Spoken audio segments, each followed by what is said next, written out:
Hey everybody, welcome back to our series on the works and words of Jesus. Today we're looking at Luke chapter 8, and in this amazing miracle we see Jesus' absolute power over evil and over demons. Let's go ahead and read this text together. Luke chapter 8, starting in verse 26. It says this, "Then they sailed to the country of the Gerasenes, which is opposite Galilee. When Jesus had stepped out on land, there met him a man from the city who had demons. For a long time he had worn no clothes, and he had not lived in a house, but among the tombs. When he saw Jesus, he cried out and fell down before him and said with a loud voice, 'What have you to do with me, Jesus, Son of the Most High God? I beg you, do not torment me.' For he had commanded the unclean spirit to come out of the man. For many a time it had seized him. He was kept under guard and bound with chains and shackles, but he would break the bonds and be driven by the demon out into the desert. Jesus then asked him, 'What is your name?' And he said, 'Legion,' for many demons had entered him. And they begged him not to command them to depart into the abyss. Now a large herd of pigs was feeding there on the hillside, and they begged him to let them enter these. So he gave them permission. Then the demons came out of the man and entered the pigs, and the herd rushed down the steep bank into the lake and drowned. When the herdsmen saw what had happened, they fled and told it in the city and in the country.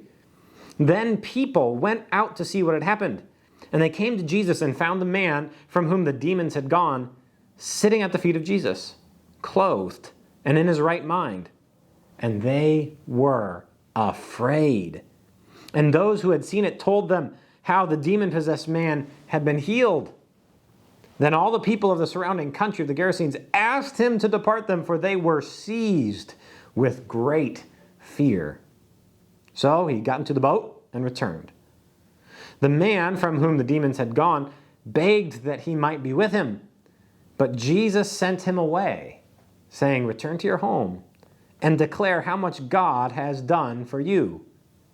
And he went away, proclaiming throughout the whole city how much Jesus had done for him."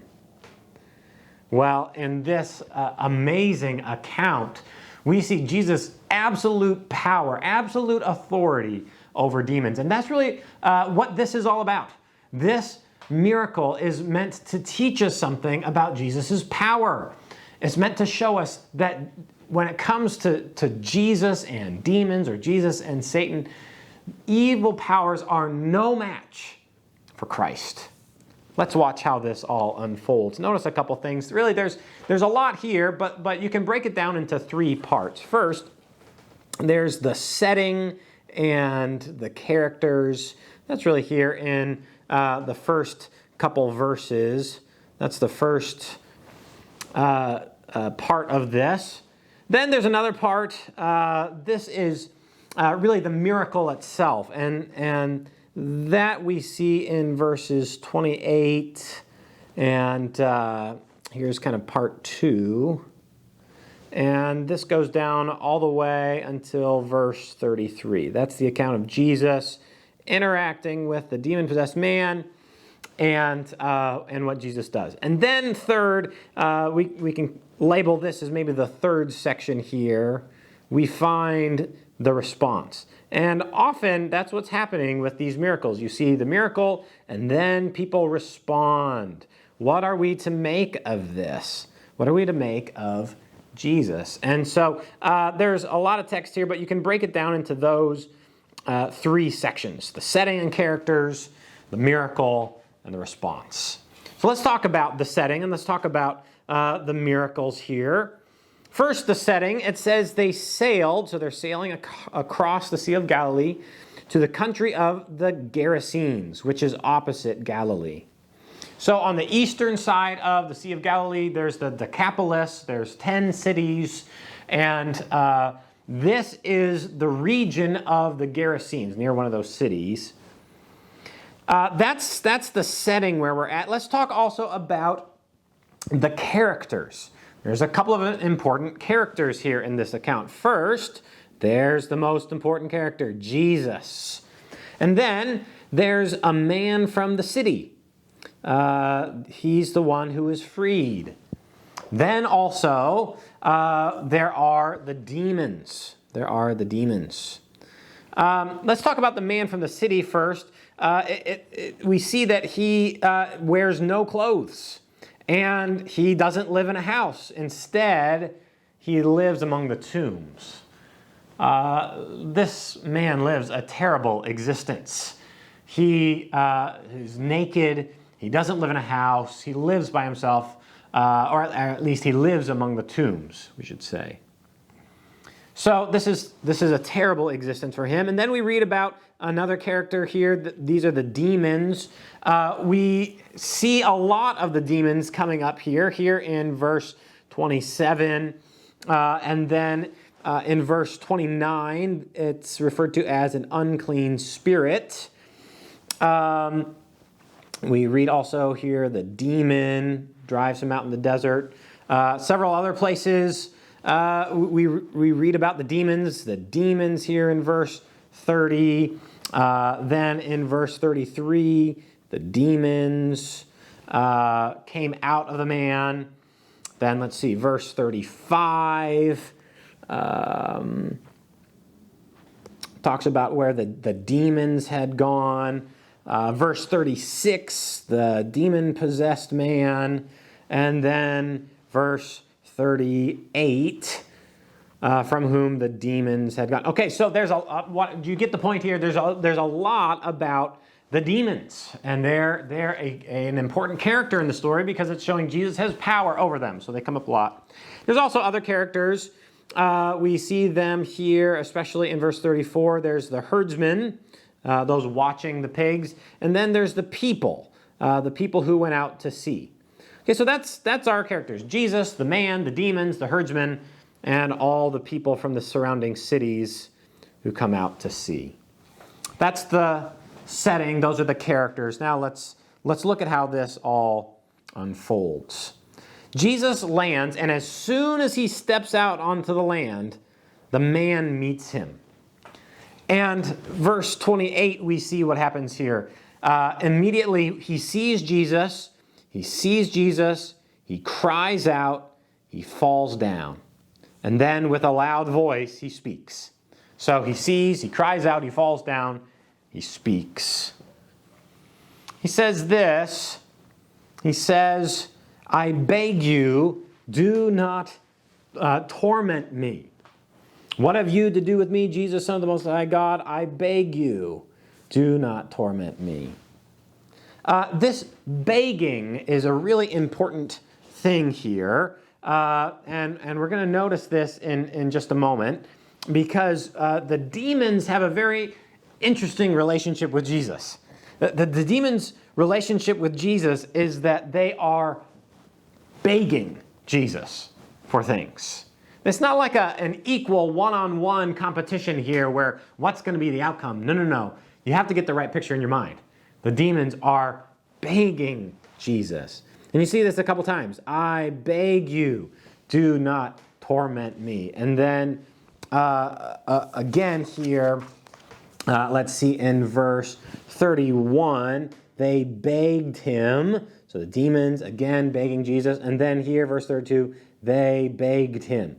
So that's really important to see. There's a lot of begging going on in this passage, and the demons are the ones doing the begging. Jesus is not afraid of the demons.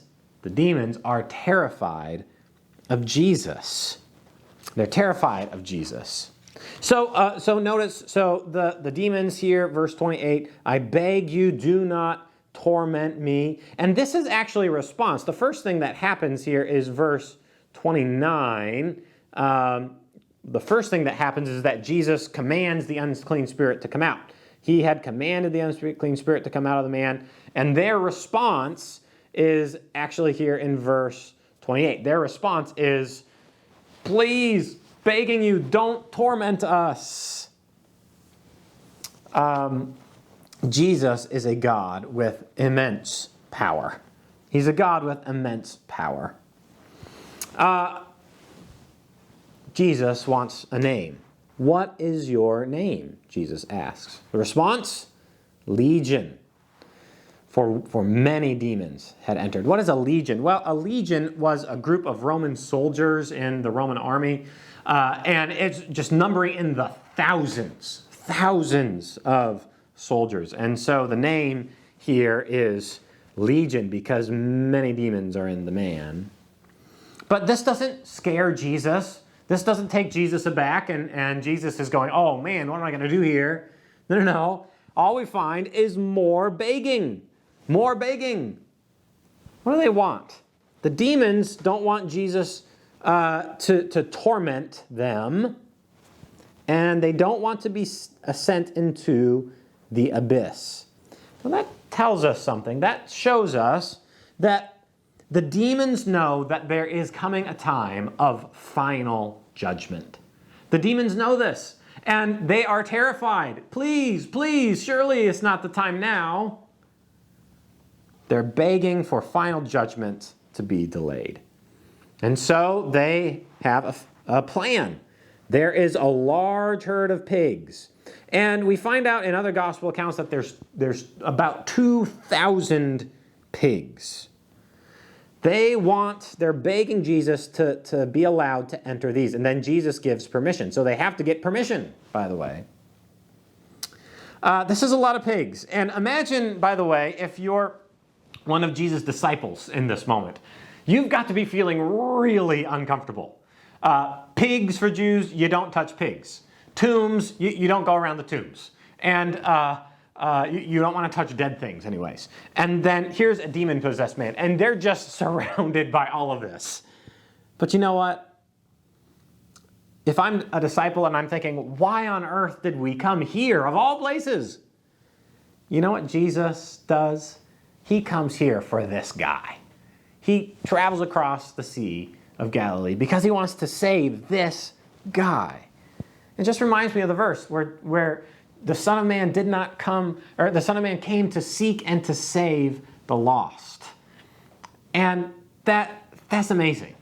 That's Jesus' heart. He came to seek the lost and to save the lost. And he came to seek and save this guy. He didn't just come for the Jews.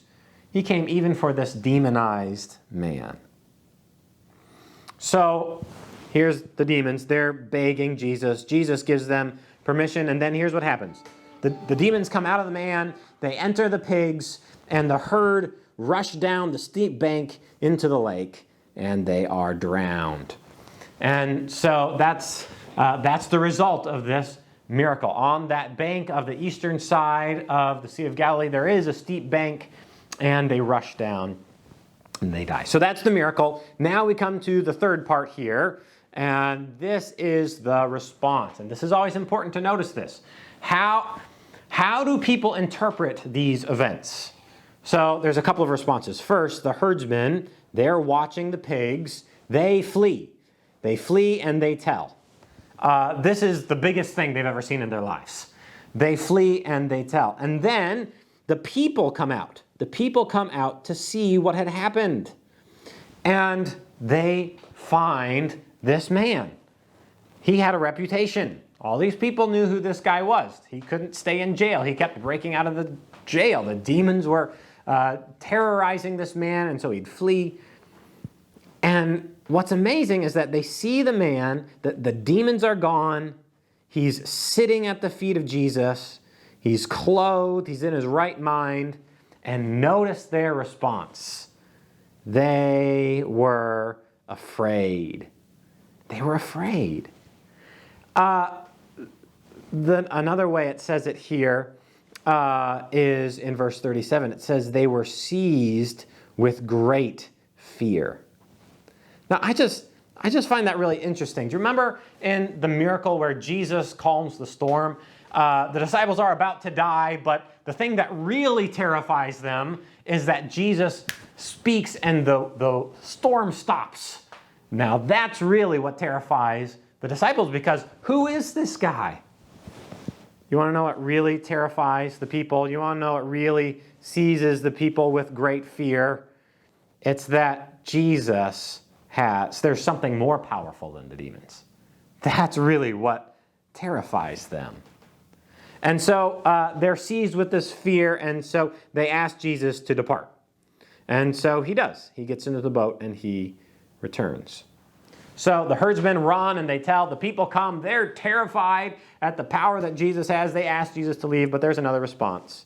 And it's from the man from whom the demons had gone. What's interesting here is that he begs Jesus for something. The irony is that the demons beg for something from Jesus and Jesus grants it to them. Now the man who's been freed begs for something, but Jesus actually denies his request. Why? Because Jesus has a mission for him. The man begs that he would be with Jesus, but Jesus sends him away and he says, return and declare. Return to your home and declare. That's the job. What's he supposed to do? He is to declare this, how much God has done for you. How much God has done. And so he obeys. And he's like this missionary to the Gentiles. This isn't Jewish country. This is Gentile country now. His mission, declare how much God has done for you. And so notice how it says this. He went away proclaiming throughout the whole city how much Jesus had done for him. What does that say here about what this man believes about Jesus? I think it shows us something. It's equating Jesus with God. How much God has done for you, how much Jesus had done for him. And so the result of looking at this amazing miracle is not that we read it and we go, oh man, look how much influence demons can have over a person. No, that's the wrong points to take away here. The right point is, look at the incredible power of Jesus. Jesus stands in absolute power, absolute authority over even the demons. And Jesus himself is God. That's why he has this authority. Another application here is this. I think we see an incredible window into the heart of Jesus for the lost. Jesus cares about the lost. Even someone who is so far gone that the Gentiles, the people who don't even believe in Yahweh, they lock him up. That's the guy Jesus goes to heal and to save. And if that's the kind of heart Jesus has for the lost, doesn't that teach us something about our heart for the lost? Even those who are so lost in addictions and lost in sin and in the grip of the evil one, shouldn't our heart be that they would come to faith and repentance? Well, this is an amazing text and it's an amazing miracle, and it teaches us a lot about who Jesus is and the power that he has. Thank you all so much for joining us, and we'll see you again next time.